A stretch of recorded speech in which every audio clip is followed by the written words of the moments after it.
संतोषी माता की व्रत कथा। एक बुढ़िया माई थी, उसके 7 बेटे थे। 6 कमाने वाले थे जबकि एक निकम्मा था। बुढ़िया 6 बेटों की रसोई बनाती, भोजन कराती और उनसे जो कुछ भी झूठा बचता वह 7वें को दे देती। एक दिन वह पत्नी से बोला, देखो मेरी माँ को मुझ पर कितना प्रेम है। वह बोली, क्यों नहीं, सबका झूठा जो आपको खिलाती है। वह बोला, ऐसा नहीं हो सकता, मैं जब तक आंखों से न देख लूं मैं यह नहीं मान सकता। बहू हंसकर बोली, देख लोगे तब तो मान ही जाओगे ना। कुछ दिन बाद त्योहार आया। घर में 7 प्रकार के भोजन और चूरमे के लड्डू बने। वह जांचने को सिर दुखने का बहाना कर पतला वस्त्र सिर पर ओढ़े रसोई में सो गया। वह कपड़े में से सब कुछ देखता रहा। 6 भाई भोजन करने आए। उसने देखा माँ ने उनके लिए सुंदर आसन बिछाया और अनेक प्रकार की रसोई परोसी और आग्रह करके उन्हें प्रेम पूर्वक भोजन कराया। 6 भाई भोजन करके उठे, तब माँ ने उनकी झूठी थालियों में से लड्डुओं के टुकड़े उठाकर एक लड्डू बनाया। जूठन साफ कर बुढ़िया ने उसे पुकारा, बेटा 6 भाई भोजन करके गए, अब तू ही बाकी है, उठ तू कब खाएगा।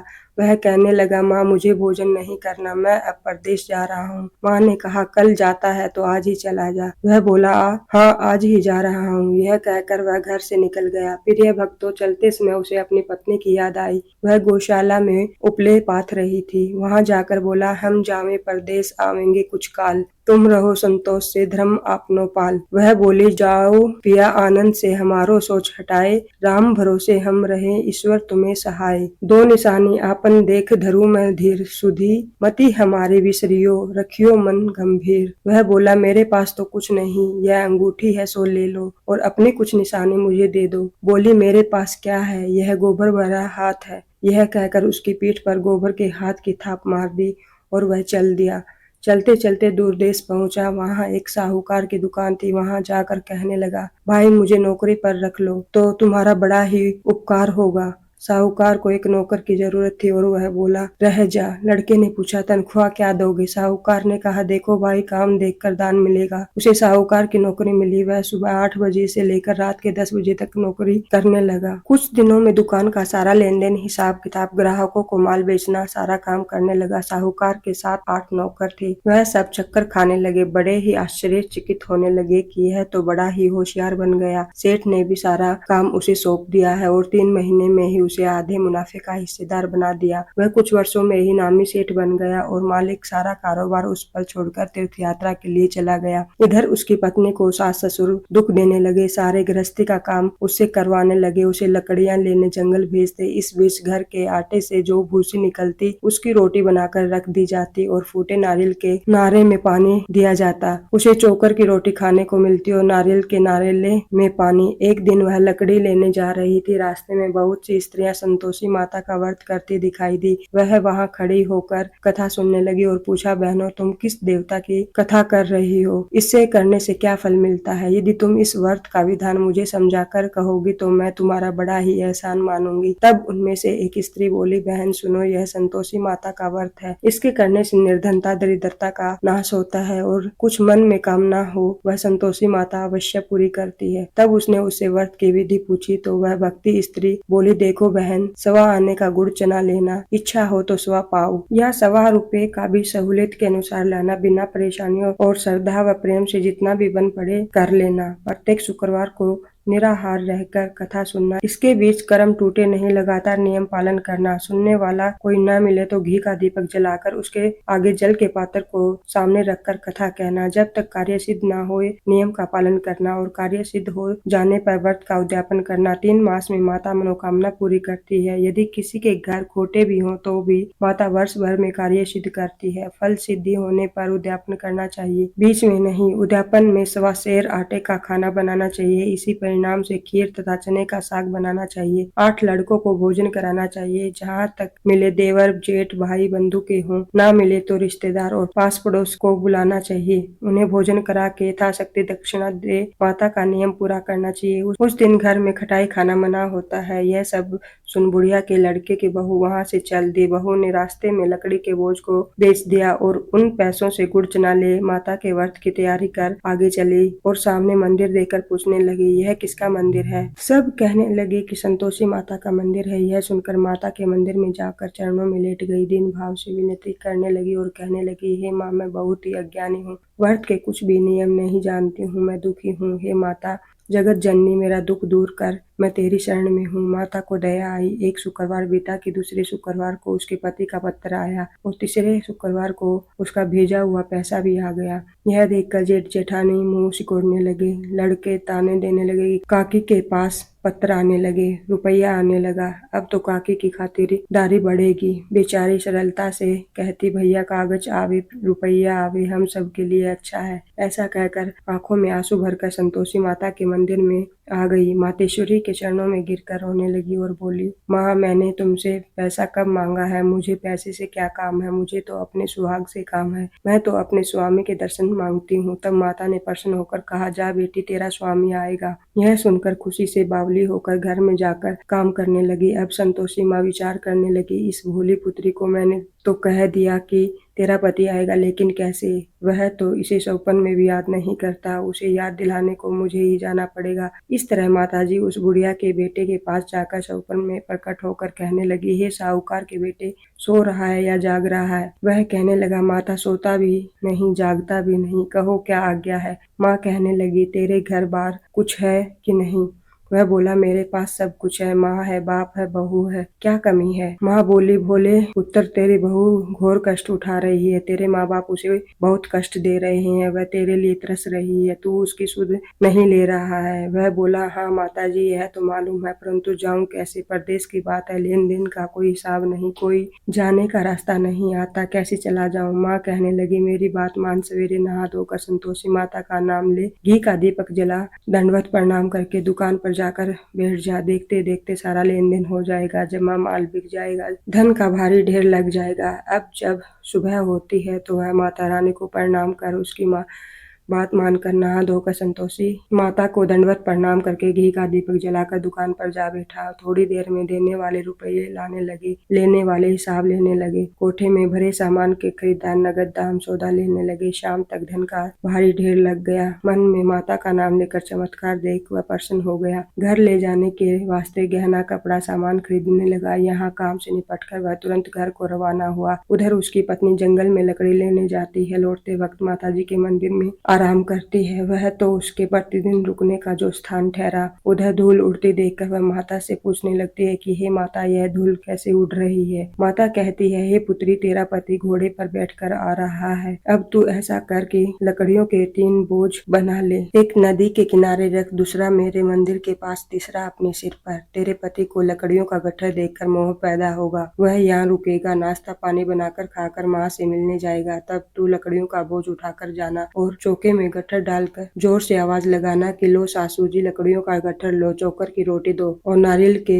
खपचे में पानी दो। आज मेहमान कौन आया है? माताजी से बहुत अच्छा कहकर वह प्रसन्न मन से लकड़ियों के 3 गट्ठर बनाई। एक नदी के किनारे पर और एक माताजी के मंदिर पर रखा और तीसरा अपने सिर पर उठाकर अपने घर की तरफ चल पड़ी। इतने में उसका पति वहां आ पहुंचा। सूखी लकड़ी देखकर उसकी इच्छा उत्पन्न हुई कि हम यहीं पर विश्राम करें, भोजन बनाकर खा पीकर ही गाँव जाएंगे। इसी तरह रुक कर उसने भोजन बनाया और खा पी कर विश्राम करके गांव की ओर चल दिया। सबसे प्रेम से मिला। उसी समय सिर पर लकड़ी का गट्ठर लिए वह उतावली सी आती है। लकड़ियों का भारी बोझ आंगन में डालकर जोर से 3 बार आवाज लगाती है, लो सासू जी, लकड़ियों का गट्ठर लो, चोकर की रोटी दो और नारियल के कपचे में पानी दो। आज मेहमान कौन आया है? यह सुनकर उसकी सास बाहर निकल कर आती है और उसके दिए हुए कष्टों को भुलाने के लिए और बेटे को ना पता चले कि उसकी माँ उसकी बहू पर कितनी जुल्म करती है, इसलिए वह बहू से कहती है, बहू ऐसा क्यों कहती है? तेरा मालिक ही तो आया है, आ बैठ, मीठा भात खा, भोजन कर, कपड़े गहने पहन। उसकी आवाज सुनकर उसका पति घर से बाहर आता है। उसके हाथ में अंगूठी देख व्याकुल हो जाता है।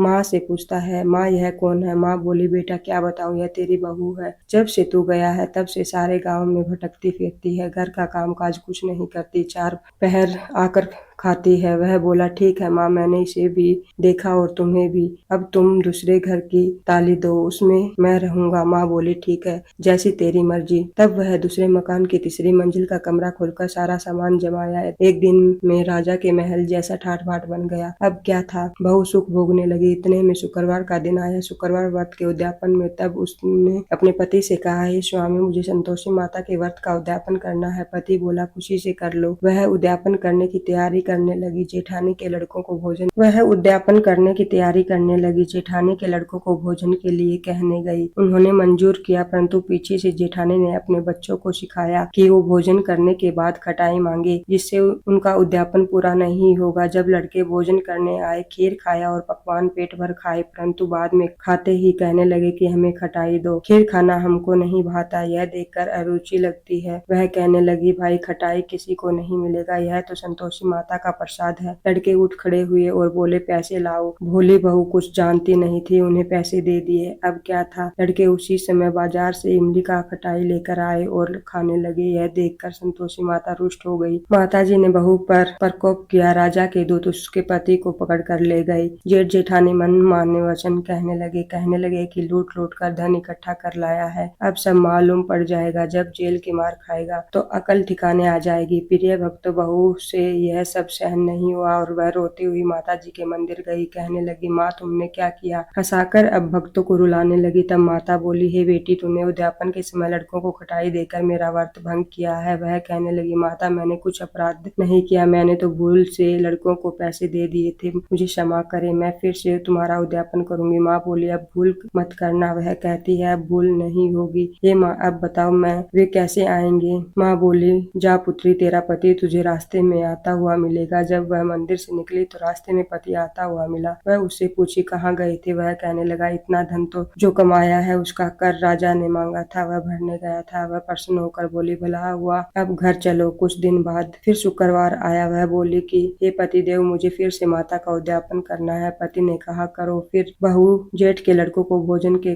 करने को कहने लगी। जेठानी ने एक दो बातें सुनाई और सब लड़कों को सिखाने लगी कि तुम सब लोग पहले ही खटाई मांगना। लड़के भोजन से पहले कहने लगे, चाची हमें खीर नहीं खानी, हमारा जी बिगड़ता है, कुछ खटाई खाने को दे दो। वह बोली, खटाई किसी को नहीं मिलेगी, आना हो तो आओ। वह ब्राह्मण के लड़के लाकर भोजन करा लेगी। प्रिय भक्तों, उसने ब्राह्मण के लड़कों को बुलाकर भोजन कराया। यथाशक्ति दक्षिणा की जगह एक एक फल उन्हें दिया। संतोषी माता प्रसन्न हुई। माता की कृपा होते ही 9वें मास में उसके चंद्रमा के समान पुत्र की प्राप्ति हुई। पुत्र को पाकर प्रतिदिन माता जी के मंदिर को जाने लगी। माँ ने सोचा कि वह रोज आती है, आज क्यों ना इसके घर चलूं। यह विचार करके माता भयंकर रूप बनाया। गुड़ चने से सना हुआ मुख, ऊपर सूंड के समान होठ, उस पर मक्खियां भिनभिना रही थी। दहली पर पैर रखते ही उसकी सास चिल्लाई, देखो रे, कौन चुड़ैल डाकनी चली आई है। लड़कों, इसे भगाओ, नहीं तो किसी को खा जाएगी। लड़के भगाने लगे, चिलचिलाकर खिड़की बंद करने लगे। बहू रोशनदान में से यह सब देख रही थी और प्रसन्नता से पगली बन चिल्लाने लगे कि आज मेरी माताजी मेरे घर आई है। वह बच्चे को दूध पीने से हटाती है। इतने में सास का गुस्सा फूट पड़ता है और वह बोली, क्या उतावली हुई है, बच्ची को पटक दिया। इतने में माँ के प्रताप से लड़के ही लड़के नजर आने लगते हैं। वह बोली, सासू माँ, मैं जिसका व्रत करती हूँ यह संतोषी माता है। सबने माता जी के चरण पकड़ लिए और विनती करने लगे। कहने लगे, हे माता, हम मूर्ख हैं, अज्ञानी हैं, तुम्हारे व्रत की विधि हम नहीं जानते। व्रत भंग कर हमने बड़ा अपराध किया है। जग माता, आप हमारा अपराध क्षमा करें। इस प्रकार माता प्रसन्न हुई।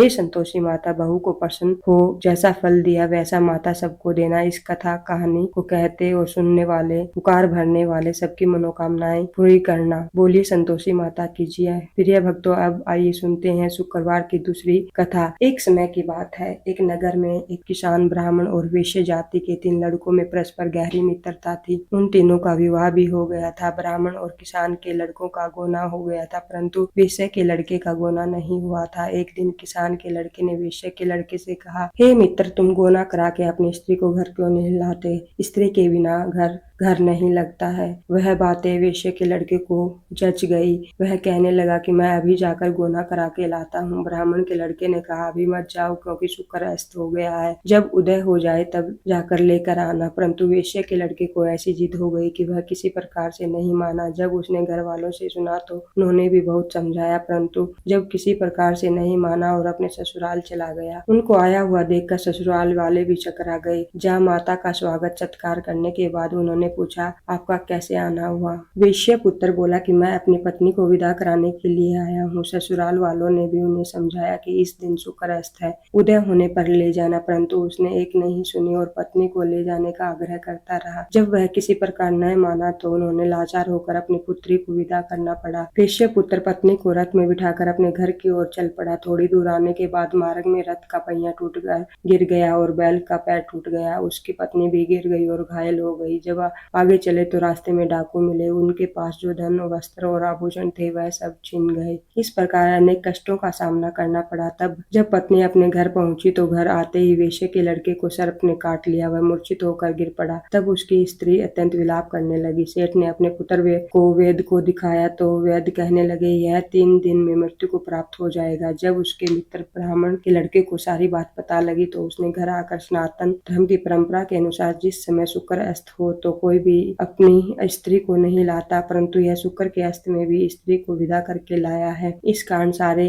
विघ्न उपस्थित हुए हैं। यह सब बात बताई और कहा कि यदि यह दोनों ससुराल वापस चले जाएं और शुक्र के उदय होने पर पुनः आवे तो निश्चय ही विघ्न टल सकता है। सेठ ने अपने पुत्र और उसकी पत्नी को शीघ्र ही उसके ससुराल वापस पहुंचा दिया। वहां पहुंचते ही वेश्या पुत्र की मूर्छा दूर हो गई। साधारण उपचार से ही सर्प विष से मुक्त हो गया। अपने दामाद को स्वस्थ देखकर ससुराल वाले अत्यंत प्रसन्न हुए। वेश्या पुत्र अपने ससुराल में स्वस्थ हो गया और जब शुक्र का उदय हुआ तब हर्ष पूर्वक उसके ससुराल वालों ने उसको अपनी पुत्री सहित विदा किया। इसके पश्चात पति पत्नी दोनों घर आकर आनंद में रहने लगे। शुक्र व्रत को करने से अनेक विघ्न दूर होते हैं। संतोषी माता की कृपा से सब मंगलमय होता है। तो बोलिए जय संतोषी माता की। प्रिय भक्तों, संतोषी माता की कथा आपको कैसी लगी? अगर वीडियो अच्छी लगी हो तो वीडियो को लाइक करें, शेयर करें, चैनल को सब्सक्राइब करना न भूलें। जय संतोषी माता।